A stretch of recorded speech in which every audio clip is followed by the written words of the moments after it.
Hi, PreK friends. This morning we will be reading Franklin's Bad Day, written by Paulette Bourgeois. Franklin loved to play outside in the winter. He could skate forward and backward. He liked to catch snowflakes on his tongue and make angels in the snow.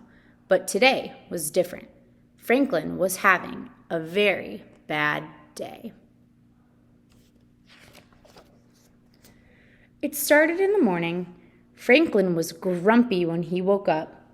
"That's a grouchy face," teased his father.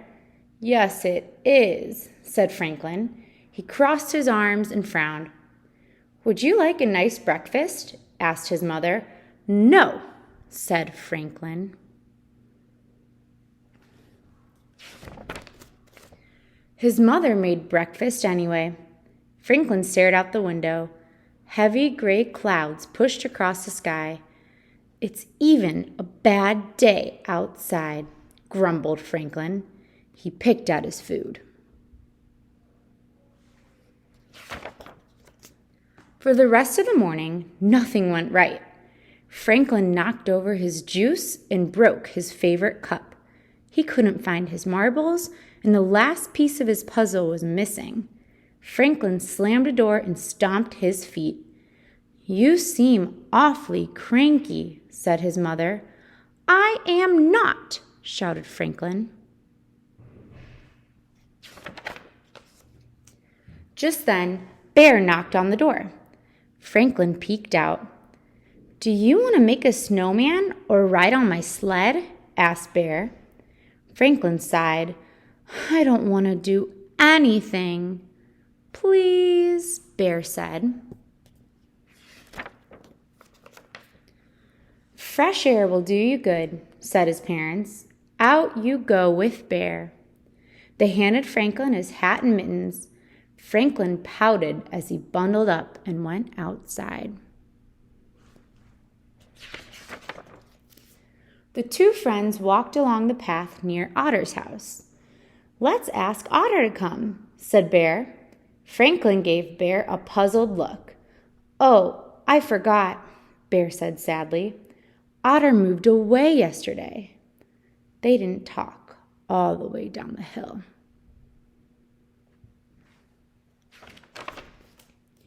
Franklin kneeled at the front of the sled and Bear sat behind him.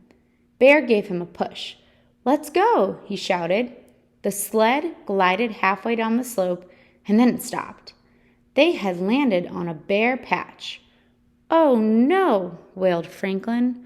"What a terrible day."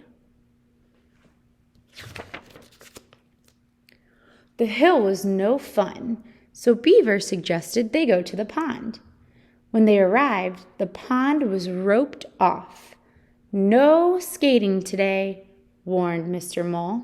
"The ice is too thin." Franklin lost his temper. "This is my worstest day ever." "There is no such word as worstest," said Bear. "There is for me," said Franklin. "I'm leaving." Franklin stormed home. He threw his skates and his slushy, mushy mittens on the floor. "Please pick up your things," said his mother. "No," he yelled. Franklin was sent to his room. Franklin was so furious that he kicked his castle. His father came running when he heard the crash. "What is going on in here?" Franklin laid on the floor and cried. "Don't worry," said his father. "You can build the castle again." "But I made that castle with Otter, and she's not here anymore," cried Franklin. "Oh, now I understand," said Franklin's father. "You're mad and sad because your friend moved away."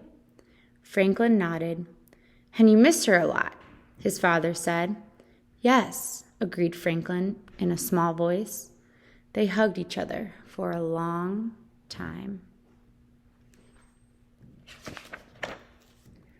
"Otter and I did lots of things together," said Franklin. "Now we can't." You can still be friends, said Franklin's father. You can share your feelings by calling or writing. Franklin thought for a moment. Do we have a big envelope and some stamps? He asked.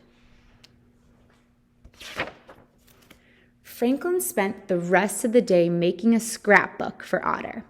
He filled it with pictures and drawings of the two friends together. Near the back, Franklin put a dozen envelopes.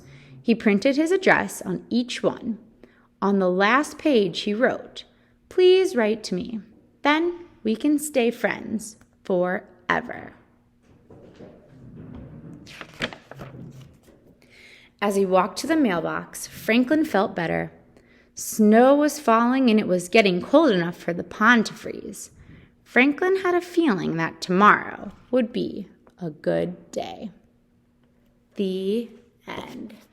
Pre-K friends, I hope you enjoyed that story.